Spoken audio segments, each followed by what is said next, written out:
argument for ethos, which is ethics, which is the reason you should listen to Jasmine's speech. Jasmine is involved in a ton of stuff here at BES. I think you all probably know this because you see her everywhere. She is on the vocal ensemble. She does the Westminster Canterbury Writing Group. She was a junior RA. She's a counselor. She's a member of the GSA. She's the editor of the yearbook. She's like, if theater were football, Jasmine is like the quarterback. She's the MVP for sure. And Jasmine herself admits that on the weekends when she doesn't know what to do, she just walks around campus until she finds a group of people. She asks them what they're doing and decides if she's going to hang out with that group of people or find another group of people.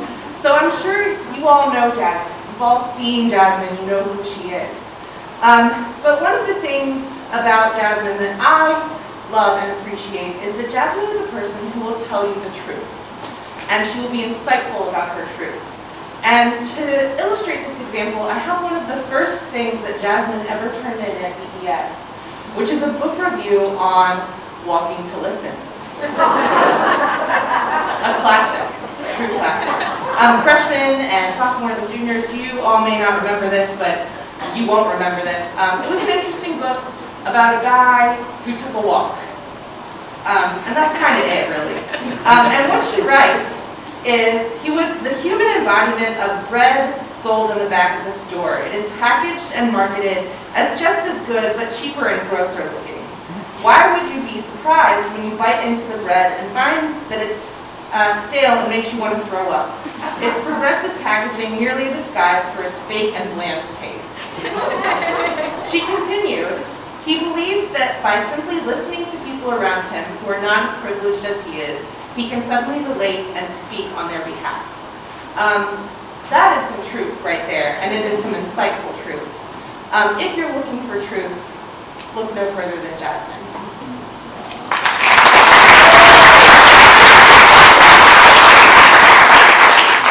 I'd like to thank Fisher, who, that second song definitely clearly illustrated my nerves at this moment.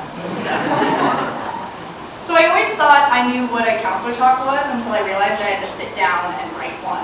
It's that thing, right? The counselor goes up and tells some stories and thanks some people.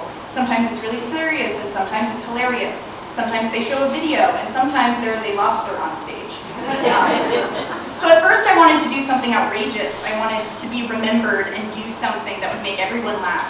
And then I realized that most of the time when I do something I think is funny, only a small group of people also find it funny.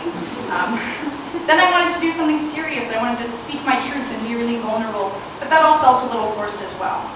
So this is the whole school I'm talking to. Each and every one of you lives a complex and multifaceted life. And no matter what I do or say today, I can't guarantee it'll work for everyone. There's something really beautiful about that, I think, though.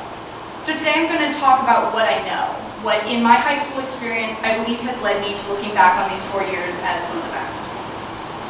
One thing I do know, I played pretend incessantly when I was a kid. Ever since I was 4 or 5, I'd take my house, my backyard, or my friend's house, the playground, or the pool, and I'd mold it into something entirely different. The tree was a pirate ship, or the cul-de-sac was a coliseum for intense Nerf sword fights. No matter what, I would always be on a quest. And then I got older, and I felt like my life got a lot more gray. I started to be more quiet. I started to worry a lot. Suddenly, what I could come up with in my head in the safety of my bedroom was a lot safer than anything outside.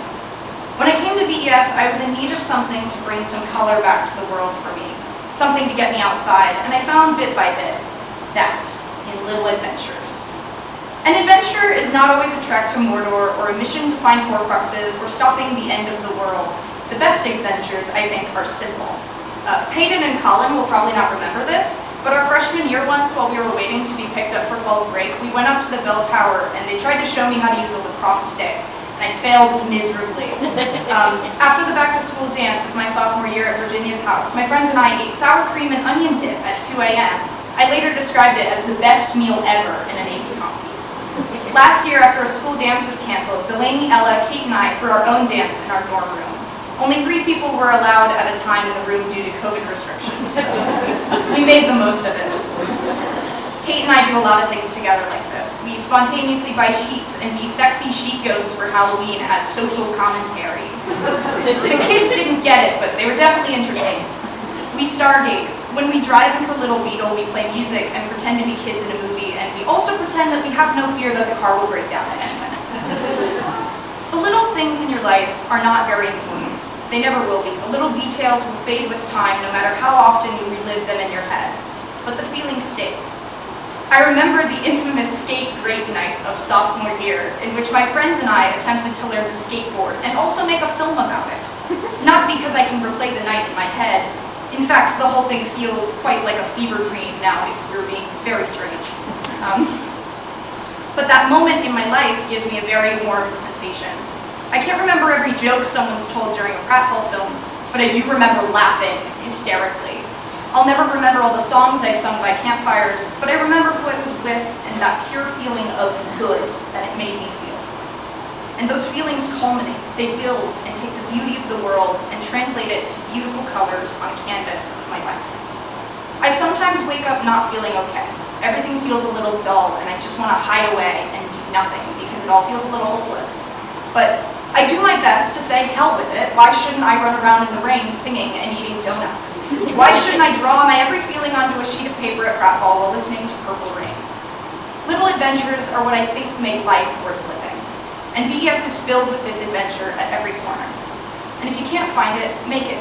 There are fantastical things, not only on this campus, but in the world. Don't be afraid if others look strangely at you for it. The endless possibility of spontaneous and absurd activities reminds me that the world is beautiful and full of color. Maybe this is a little difficult for you. So to finish, I've got you covered. And now, a list of oddly specific pieces of advice that I believe are essential things to do, both at VES and elsewhere. Number 1, listen to albums from the 1970s and 80s all the way through. I'd recommend Rumors by Fleetwood Mac or Dark Side of the Moon by Pink Floyd. It's most fun with friends and snacks, especially if the snacks are incredibly seasoned steak by Chaplain White. Talk to kids. They're smarter than you think, and they may make fun of you a little bit, but I like to think it's because they secretly think you're cool. Be okay with playing an instrument badly. There's something special about the music maybe not sounding perfect, but at least you're banging the piano keys and there's sound coming out and you're having a good time. Get a really good impression down. You never know when the situation may call for it. And join or start a Dead Poets Society, because there's nothing better than a group of friends goofing around together, appreciating life and youth and art. I know I found that. Thank you very much.